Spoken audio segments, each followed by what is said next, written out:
Hello viewers, welcome back to our channel. இன்றைக்கி நம்ம வீடியோவில் the age of William Shakespeare, அதாவது வில்லியம் ஷேக்ஸ்பியரோட காலகட்டத்தில் அப்போ இருந்த அந்த ஜென்ரேஷன் எப்படி இருந்துச்சு, அந்த பேக்ரவுண்ட், ஹிஸ்டாரிக்கல் பேக்ரவுண்ட் எப்படி இருந்துச்சு, அவரோட காலகட்டம் எப்படி இருந்துச்சுன்னா இந்த வீடியோவில் தெளிவாக பார்க்க போகிறோம். வாங்க வீடியோக்குள்ள போகலாம். இப்போ நம்ம வில்லியம் ஷேக்ஸ்பியரோட ஏஜ் ஆஃப் வில்லியம் ஷேக்ஸ்பியர் தான் பார்த்துட்ருக்கோம். வில்லியம் ஷேக்ஸ்பியர் பார்த்தீங்கன்னா 1558 1603 வரைக்கும் வாழ்ந்திருக்காரு. அதாவது பார்த்தீங்கன்னா 1558 1603 தான் இந்த காலகட்டம் இருந்திருக்கு. இப்போ டீட்டெயில் சம்மரி பார்த்துடலாம். William Shakespeare is the greatest writer of Elizabeth age. அதாவது எலிசபெத் ஏஜில் வில்லியம் ஷேக்ஸ்பியர் ஒரு பெரிய ஒரு எழுத்தாளராக இருந்திருக்காரு. The period is often called a golden age of English literature. இது எலிசபெத்தன் ஏஜ்னு மட்டும் சொல்லாமல் இந்த பீரியடை இந்த காலத்தை ஒரு கோல்டன் ஏஜ், இங்கே ஆங்கில இலக்கியத்திலே ஒரு கோல்டன் ஏஜ் அப்படின்னு சொல்லுவாங்க. ஏன்னா because English drama, poetry and prose reached extraordinary heights. ஏன்னா ஆங்கில அந்த நாடகங்கள், ட்ராமாவாக இருக்கட்டும், கவிதைகள், பொயட்ரி அண்ட் ப்ரோஸ் இதெல்லாம் என்ன பண்ணுன்னா ஒரு தவிர்க்க முடியாத ஒரு உயரத்தை எட்டி இருந்துச்சு அப்படின்னு சொல்கிறாங்க. ஸோ அதனால் இது ஒரு கோல்டன் ஏஜ் அப்படின்னு சொல்லுவாங்க. இப்போ இன்ட்ரோடக்ஷன் பார்த்துடலாம். The age of William Shakespeare is also known as the Elizabethan age, named after Queen Elizabeth I. இப்போது இந்த வில்லியம் ஷேக்ஸ்பியரோட ஏஜை ஆல்ரெடி சொன்ன மாதிரி எலிசபெத்தன் ஏஜ்னு சொல்லுவாங்க. அப்புறம் அது அந்த நேமே குயின் எலிசபெத் I அது சேஞ்ச் பண்ணப்பட்டிருக்கு அப்படின்னு சொல்கிறாங்க. It lasted from 1558 to 1603. இந்த ஏஜ் எப்படி எதுலேருந்து எது வரைக்கும்னா 1558 1603 வரைக்கும் இந்த ஏஜ் இந்த கோல்டன் ஏஜ் அப்படின்ற எலிசபெத்தன் ஏஜ் சொல்கிறாங்க.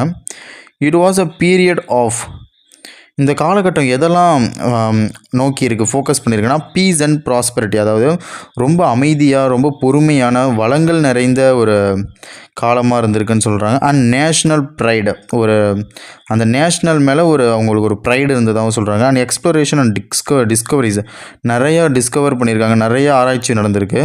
தென் க்ரோத் ஆஃப் எஜுகேஷன், கல்விகளுடைய அந்த வளம் எப்படி நல்லா அதிகமாக இருந்திருக்குன்னு சொல்கிறாங்க. அண்ட் ரினைசான்ஸ் லேர்னிங், அதாவது மறுமலர்ச்சியை கற்றுக்கொண்டுட்ருக்காங்க அங்கே இருக்கிற peoples. And flourishing literature and theatres. அப்போ அந்த காலகட்டத்தில் அந்த கோல்டன் ஏஜில் தியேட்டர்ஸும் அதிகமாக வந்திருக்கு. தியேட்டர்ஸ் மீன்ஸ் அங்கே நாடகங்கள் அந்த மாதிரிலாம் ஆர்டிஸ்ட்லாம் ஆர்ட் ஒர்க் பண்ணிகிட்ருப்பாங்க. ஸோ அதை பெரிய ஹை கிளாஸ் பீப்புள்ஸ்லாம் அந்த தியேட்டரை பார்த்துட்ருப்பாங்க, அந்த நாடகங்கள். The English Renaissance reached its peak during the age. English Renaissance, ஆங்கிலத்தில் இந்த ரெனைசான்ஸ் தான் மறுமலர்ச்சி. அது அதோடைய பீக், அதோடைய ஒரு ஹை லெவலில் அது போயிட்டுருக்கு அப்படின்னு சொல்கிறாங்க இந்த ஏஜில். இப்போ historical background, several important events shaped the age. Queen Elizabeth became a Queen of England in 1558. இந்த Queen Elizabeth I அப்படின்றவங்க become the Queen of Elizabeth England. இந்த Queen Elizabethன்றவங்க 1558 இங்கிலாந்துக்கு Queen ஆகிறாங்க. England defeated the Spanish Amanda in 1588 1588. இந்த England ஸ்பானிஷை 1588 beat பண்ணுறாங்க, making England major world power. So அந்த ஸ்பானிஷை தோக்கடிச்சதுக்கப்புறம் அந்த இங்கிலாந்து ஒரு மிகப்பெரிய சக்தி வாய்ந்த ஒரு பவருக்கு வருது. மொத்தம் ஒரு மேஜர் வேர்ல்டுலேயே ஒரு பவர்ஃபுல்லான ஒரு பொசிஷனுக்கு வருது. Trade and Overseas exploration increased. Trade, அதாவது வணிகம், தொழிலெலாம் அந்த இதில் அந்த ஷேக்ஸ்பியர் ஏஜில் வளமாக இருந்திருக்கு. Printing spread knowledge and literature, நிறைய பிரிண்ட் பண்ணப்படுது, புக்ஸ்லாம் நிறைய பிரிண்ட் பண்ணப்படுது. பீப்புள்ஸுக்கெலாம் நிறைய அறிவு அந்த மாதிரிலாம் ரொம்ப அதிகமாகுது இந்த புக்ஸ் நிறைய பிரிண்ட் பண்ணுறதுனால. ஸோ லிட்ரேச்சரும் ஒரு தவிர்க்க முடியாத இடத்துக்கு போகுது. Renaissance ideas from Italy encouraged learning science and humanism. இந்த ரெனைசான்ஸ் என்ன பண்ணுதுன்னா இட்டாலியனில் இருக்கிற அந்த மக்களாக இருக்கட்டும், கவர்மெண்ட்டால் இந்த ரெனைசான்ஸ் ஒரு என்கரேஜ் பண்ணப்படுது. ஏன்னா அந்த ரெனைசான்ஸில் இருக்கிற லேர்னிங் சயின்ஸ் அண்ட் ஹியூமனிசம், அதாவது அறிவியலாக இருக்கட்டும், ஒரு கற்றுக்கிறதா இருக்கட்டும், ஒரு மனிதநேயமாக இருக்கட்டும், இதெல்லாம் இட்டாலியில் இருக்கிறவங்களால ஒரு என்கரேஜ் பண்ணப்படுது அப்படின்னு சொல்கிறாங்க. Characteristics of the Elizabeth age. Renaissance spirit, people become interested in. இந்த ரெனைசான்ஸ் காலகட்டத்தில், அதாவது இந்த ஏஜ் ஆஃப் ஷேக்ஸ்பியரில் பீப்புள்ஸ்லாம் எதுலாம் இன்ட்ரெஸ்ட்டாக இருந்திருக்காங்கன்னு சொல்லியிருக்காங்க. ஃபஸ்ட்டு ஹியூமன் லைஃப், அதாவது மனித வாழ்க்கையில் அவங்க இன்ட்ரெஸ்டடாக இருக்காங்க. அப்புறம் இண்டிவிஜுவல் ஃப்ரீடம், ஒரு தனிப்பட்ட ஒரு நபருடைய சுதந்திரத்தில் அவங்க ரொம்ப இன்ட்ரெஸ்டடாக இருந்திருக்காங்க. அண்ட் பியூட்டி, அவங்களுடைய அழகில் வந்து நல்லா நீட்டாக ட்ரெஸ் பண்ணுறதா இருக்கட்டும், அவங்களுடைய பியூட்டியில் வந்து கான்சன்ட்ரேட் பண்ணியிருக்காங்க, அதுலேயும் இன்ட்ரெஸ்டடாக இருந்திருக்காங்க. தென் நேச்சர், இயற்கை மேலே ரொம்பவே இன்ட்ரெஸ்டடாக இருந்திருக்காங்க இந்த ஏஜ் ஆஃப் ஷேக்ஸ்பியரில். நெக்ஸ்ட் வந்து கிளாசிக்கல் க்ரீக் அண்ட் ரோமன் லிட்ரேச்சர்லையும் இன்ட்ரெஸ்டாக இருந்திருக்காங்க. அதாவது கிளாசிக்கல் க்ரீக்ன்ற லாங்குவேஜ்லையும் சரி, ரோமன் லிட்ரேச்சர்லையும் ரொம்ப இன்ட்ரெஸ்டடாக இருந்திருக்காங்க இந்த ஏஜ் ஆஃப் வில்லியம் ஷேக்ஸ்பியரில். Spirit of adventure, explorers traveled across the world, increasing England's wealth and confidence. அவங்க என்ன பண்ணுறாங்கன்னா, இந்த வேர்ல்டை தாண்டி நிறைய ட்ராவல் பண்ணுறாங்க, நிறைய எக்ஸ்ப்ளோர் பண்ணுறாங்க அந்த ஏஜில் வந்து. ஸோ அதனால இங்கிலாந்தோடைய வளங்களும் அவங்களோட தன்னம்பிக்கையும் அதிகமாகுது அப்படின்னு இதில் சொல்கிறாங்க. என்ன ஆகுதுன்னா, அங்கே நிறைய பேர் எல்லாமே அக்ராஸ் த வேர்ல்டு, நிறையா உலகங்களுக்கு வந்து ட்ராவல் பண்ணுறாங்க, நிறைய ரிசர்ச் பண்ணுறாங்க. ஸோ அதனால வந்து இங்கிலாந்தில் வந்து நிறைய வளங்களாக இருக்குது, அதேமாதிரி அவங்க தன்னம்பிக்கையாகவும் ஃபீல் பண்ணுறாங்க. Patriotism, English people were proud of their nation after defeating the Spanish Armada. இந்த இங்கிலீஷ் பீப்புள்ஸ் எல்லாமே ரொம்ப வந்து ஒரு ப்ரௌடாக ஃபீல் பண்ணுறாங்க, ஒரு பெருமையாக ஃபீல் பண்ணுறாங்க. ஏன்னா அந்த ஸ்பானிஷ் அமெண்டாவை பீட் பண்ணதுக்கப்புறம், அவங்க டிஃபீட் பண்ணி தோக்கடிச்சதுக்கப்புறம் அவங்க வந்து ரொம்ப ப்ரௌடு, ரொம்ப பெருமையாக வந்து ஃபீல் பண்ணுறாங்க இங்கிலாண்டை. Religious tolerance, compared to earlier periods, England enjoyed greater religious stability under Elizabeth I. இதில் வந்து என்ன சொல்கிறாங்கன்னா, ஒரு இங்கிலாந்து வந்து ரொம்ப என்ஜாய் பண்ணுறாங்க, ஒரு பெரிய நல்ல ஒரு ரிலீஜியஸான எலிசபெத் ஒன்றுக்கு கீழே நல்ல வளமான அந்த ரிலீஜியஸ் வந்து கொஞ்சம் நல்லா இருக்குது. ஸோ அதனால் அவங்க வந்து என்ஜாய் பண்ணுறாங்க அப்படின்னு சொல்கிறாங்க. growth of drama become the most popular form of literature. Public theatres attached audience from all classes. Drama, அதாவது இந்த நாடகங்கள்லாம் ரொம்பவே ஃபேமஸ் ஆகுது, அது வந்து தவிர்க்க முடியாத ஒரு இலக்கியமாகுது. ஸோ அதனால் பப்ளிக் தேட்டர்ஸ், நிறைய தேட்டர்ஸ்கள் வந்து ஆடியன்ஸ், ஆல் கிளாஸஸ், புவர் பீப்புள்ஸாக இருக்கட்டும், ஒரு மிடில் கிளாஸ் பீப்புள்ஸாக இருக்கட்டும், ஹை கிளாஸாக இருக்கட்டும், அவங்க எல்லாராலையுமே அந்த ஆடியன்ஸ் வந்து தேட்டர்ஸை வந்து என்ஜாய் பண்ண முடியுது இந்த ஏஜ் ஆஃப் வில்லியம் ஷேக்ஸ்பியர், இந்த கோல்டன் ஏஜ் அப்படின்றதுல. ஹியூமனிசம், மனிதநேயம் எப்படி இருந்திருக்குன்னு சொல்லலாம். Writers focused on human emotion, ambition, love, jealousy, power and moral choices. இதில் வந்து மனிதநேயம் பற்றி ரைட்டர்ஸ்லாம் எதை பற்றிலாம் ஃபோக்கஸ் பண்ணுவாங்கன்னா, ஒரு மனிதனுடைய எமோஷன்ஸ், அவனுடைய உள் மனசில் என்ன இருக்குது, ஆம்பிஷன்ஸ், அவங்களுடைய காதல், அவங்களுடைய பொறாமை, அவங்களுடைய பவர்ஸ் அண்ட் மாரல் சாய்ஸஸ் பற்றிலாம் அந்த ரைட்டர்ஸ்லாம் வந்து அவங்களுடைய ஒர்க்ஸில் எழுதுவாங்க. லிட்ரேச்சர் ஆஃப் த ஏஜ், அந்த காலகட்டத்தில் இலக்கியம் எப்படி இருக்குன்னு பார்க்கலாம். ட்ராமா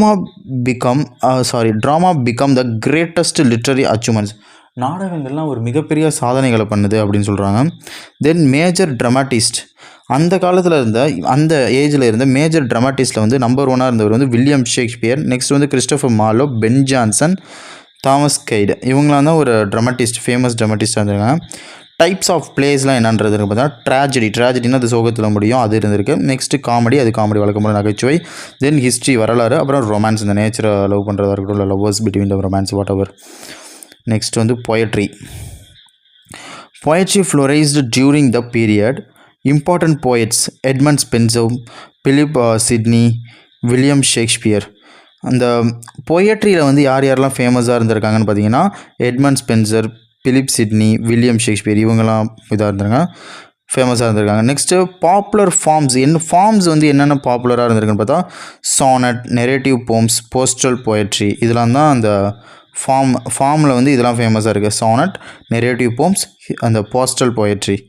நெக்ஸ்ட்டு ப்ரோஸில் எதனால ஃபேமஸாக இருக்குன்னு பார்த்தீங்கன்னா, prose writing also developed greatly. Prose ரைட்டிங்கும் அந்த காலத்தில் வந்து நல்லாவே டெவலப் ஆகிருக்கு.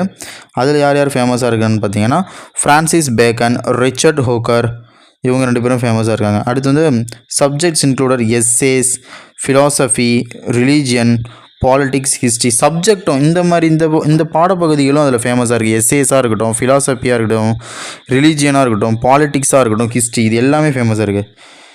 இப்போ வந்து நம்ம வில்லியம் ஷேக்ஸ்பியரை பற்றி பார்த்துடலாம். இந்த வில்லியம் ஷேக்ஸ்பியர் வந்து எப்போ பிறந்திருக்காருன்னு பார்த்தீங்கன்னா, 1564 பிறந்திருக்காரு. எங்கன்னு பார்த்தீங்கன்னா, ஸ்டாட்ஃபோர்ட் அப்பான் ஆவன் அப்படின்ற இடத்துல தான் பிறந்திருக்காரு. எப்போனா 1564 பிறந்திருக்காரு. இவர் எப்போ இறந்துருக்காருன்னு பார்த்தீங்கன்னா, 1616 வந்து இறந்துருக்காரு.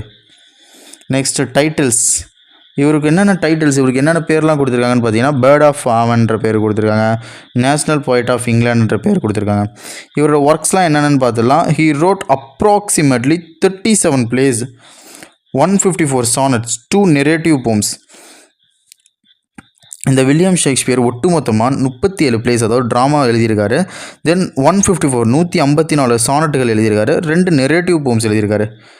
டைப்ஸ் ஆஃப் பிளே அப்படின்னு பார்த்தீங்கன்னா, ட்ராஜடிஸ் வந்து Hamlet, Macbeth, Othello, King Lear. Comedies வந்து as you like it, 12th night, a midsummer night dreams. History பிளேஸ்லாம் என்னென்னு பார்த்தீங்கன்னா, Richard III, Henry V. Importance, ஷேக்ஸ்பியரோட இம்பார்ட்டன்ஸ் என்னன்னா, Shakespeare is famous for rich vocabulary, beautiful poetry, deep understanding of human nature, memorable characters, universal themes. இப்போ வந்து Elizabethan தேட்டரை பற்றி பார்த்துடலாம். Famous theatres வந்து த குளோப், த ரோஸ், த ஸ்வான். இது 3 தேட்டர் தான் அந்த வந்து எலிசபெத்தன் ஏஜில் வந்து ரொம்ப ஃபேமஸாக இருக்குது. என்னென்னு பார்த்தீங்கன்னா, த குளோபு, த ரோஸு, த ஸ்வானு. ஃப்யூச்சர்ஸ், அந்த எலிசபெத்தன் ஏஜோட ஃப்யூச்சர்ஸ்லாம் என்னென்னு பார்த்தீங்கன்னா, ஓப்பன் ஏர் தேட்டர்ஸ், காத்தோட்டமாக வந்து அந்த தேட்டர்ஸ்லாம் இருக்கும். ஓப்பன் ஏர் வந்து ஓப்பனாக இருக்கும் மேலே. ஸோ அதனால் ஓப்பன் ஏர் தேட்டர்ஸ் இது வந்து ஒரு முக்கியமான ஒரு ஃப்யூச்சர்ஸ். நோ எலக்ட்ரிக் லைட்டிங்லாம் அங்கே இருக்காது. தென் வந்து மினிமல் சென்சரி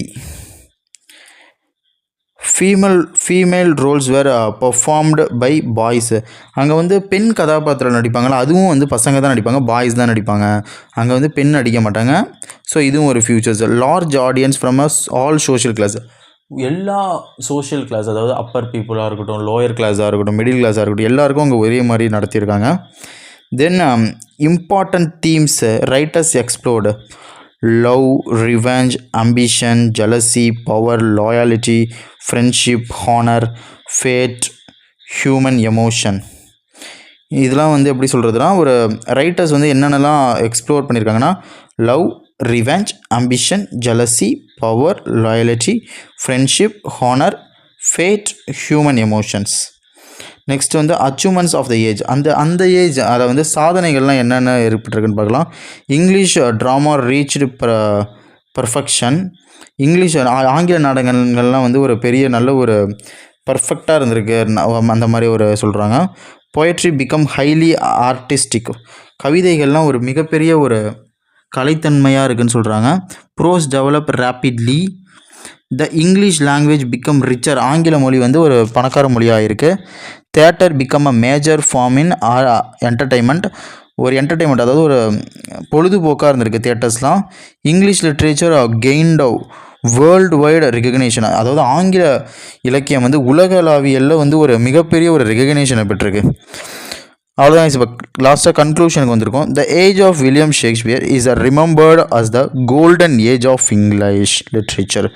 இதை வந்து திருப்பி நமக்கு ஞாபகப்படுத்துகிறாங்க. The William Shakespeare, the age of William Shakespeare வந்து ஒரு கோல்டன் ஏஜ் இந்த ஆங்கில இலக்கியத்தில் அப்படின்னு சொல்கிறாங்க. அண்டர் Queen Elizabeth I, அதாவது Queen Elizabeth Iக்கு கீழே இந்த ஏஜ் ஆஃப் வில்லியம் ஷேக்ஸ்பியர் வந்து ஒரு கோல்டன் ஏஜ் அப்படின்னு சொல்கிறாங்க.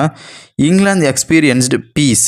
இந்த ஏஜில் தான் இங்கிலாந்து வந்து பொறுமை, அமைதியை வந்து கைப்பற்றிருக்காங்க. ப்ராஸ்பெரிட்டி, வளமான ஒரு ஏஜாகவும் இருந்திருக்கும். அண்ட் கல்ச்சுரல் ரெனைசான்ஸ், அது மட்டும் இல்லாமல் அங்கே இருக்கிற கலாச்சாரமும் சரி, அந்த மறுமலர்ச்சியும் சரி நல்லாவே இருந்திருக்கு. Great writers such as Shakespeare, Marlowe, Spenser, Ben Jonson, Sidney and Bacon, இவங்க எல்லாமே ஒரு கிரேட் ரைட்டர்ஸாக இருந்திருக்காங்க. இந்த Shakespeare, Marlowe, Spenser, Ben Jonson, Sidney and Bacon transformed English literature through that plays, poems and pros.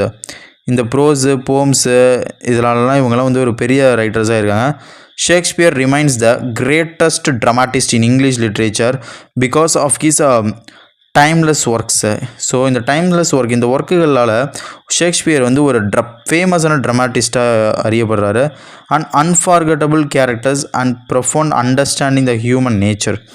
அவருடைய ட்ராமாவில் இருக்கிற கேரக்டர்ஸ்லாம் ஒரு ரொம்பவே மறக்க முடியாதவங்க, ஒரு புரிஞ்சிக்கிற தன்மை, மனித இயற்கையை வந்து புரிஞ்சிக்கிற மாதிரி இருப்பார் அதெல்லாம். ஸோ அதனால் அந்த கேரக்டர்ஸ்லாம் மறக்கவே முடியாது. அவ்வளோதான் கைஸ், இது முடிஞ்சிருச்சு. இப்போ வந்து நம்ம வந்து ஒரு ரொம்ப இம்பார்ட்டன்ட் கொஷின், ஒரு எக்ஸாம் பாயிண்ட்ஸ் கொஷின்லாம் நம்ம பார்த்துடலாம். இது என்ன பீரியட்னு கொஷின் கேட்டால் 1558 to 1603, அதாவது 1558லேருந்து 1603 வரைக்கும் இந்த பீரியட் இருந்திருக்கு. இந்த பீரியட் வந்து ஆல்சோ கால்டு எலிசபெத் ஏஜாகவும் சொல்லுவாங்க. அது மட்டும் இல்லாமல் இது வந்து ஒரு கோல்டன் ஏஜ்னு சொல்லுவாங்க இங்கிலீஷ் லிட்ரேச்சரில். இதில் அந்த அப்போ யார் க்யூனாக வாழ்ந்து இருந்திருக்கான்னு பார்த்தா Queen Elizabeth I தான் அப்போ க்யூனாக இருந்திருக்காங்க. நெக்ஸ்ட் வந்து கிரேட்டஸ்ட் ரைட்டர் யாருன்னு பார்த்தா வில்லியம் ஷேக்ஸ்பியர் தான் கிரேட்டஸ்ட் ரைட்டர்ஸ். அப்புறம் அப்படி இல்லைனா நீங்கள் வந்து கிறிஸ்டோஃபர் மார்லோ. பட் நம்பர் 1 பார்த்தா வில்லியம் ஷேக்ஸ்பியர் தான் அந்த ஏஜில். மேஜர் லிட்டரரி ஃபார்ம் என்ன இருந்திருக்குன்னு பார்த்தீங்கன்னா ட்ராமா, பொயட்ரி, ப்ரோஸு. ஃபேமஸ் தேட்டர்னு கேட்டால் த குளோப் தேட்டரு. மேஜர் ட்ராமாட்டிஸ்ட்னு பார்த்தா Shakespeare and Christopher Marlowe, Ben Jonson, Thomas Kyd. Next வந்து இது மேஜர் போயட்ஸ்னு பார்த்தா Edmund Spenser, Philip Sidney, William Shakespeare. Major prose ரைட்டர்னு பார்த்தா இது Francis Bacon. Key features Renaissance, humanism, patriotism, growth of drama, spirit of adventures. அவ்வளோதாங்க guys, இந்த age of William ஷேக்ஸ்பியரோட வீடியோ உங்களுக்கு பிடிச்சிருக்குன்னு நினைக்கிறேன். இதே மாதிரி உங்களுக்கு எந்த வீடியோ வேணாலும் நீங்கள் கமெண்ட் செக்ஷன் கேட்கலாம். உங்களுக்கு ஏதாவது டவுட் இருந்தாலும் நீங்கள் கமெண்ட் செக்ஷன் கேட்கலாம். நெக்ஸ்ட்டு உங்களுக்கு எந்த மாதிரி வீடியோஸ் வேணாலும் நீங்கள் நம்ம சேனலை சப்ஸ்கிரைப் பண்ணி நீங்கள் கமெண்ட் செக்ஷனில் கேட்கலாம்.